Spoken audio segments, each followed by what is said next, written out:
আল্লাহ নামাজের জন্য ডাকে না। এই উম্মতকে এতটুকু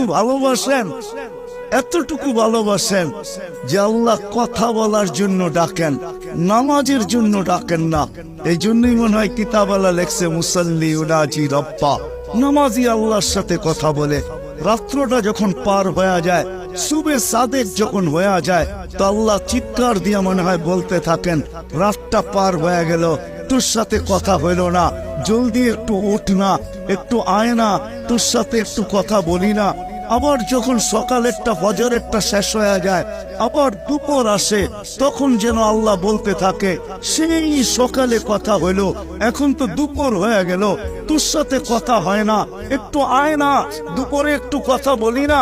দুপুর যখন গণায় আসর বিকাল হয়, তো আল্লাহ আবার ডাকে, সেই দুপুরে কথা হইলো, এখন তো বিকাল হয়ে গেল, আয় না, তোর সাথে একটু কথা বলি না।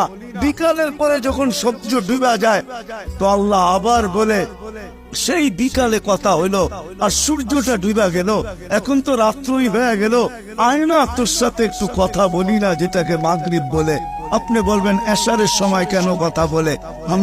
আমার মন বলে এশারের সময় মনে হয় এই জন্য কথা বলেন যে একটু পরেই তো ঘুমায়া যাবি, কাল সকালে উঠাইলে তো উঠবি, যদি না উঠাই তো আর কোনোদিন উঠা হবে না, চিরদিনের জন্য নিদ্রা হয়ে যাবে, তোর সাথে আমার কথাও হবে না, একটু পরে তুই ঘুমায়া যাবি, আয়না শেষমেশ তোর আর আমার একটু কথা হইয়া ঘুমা।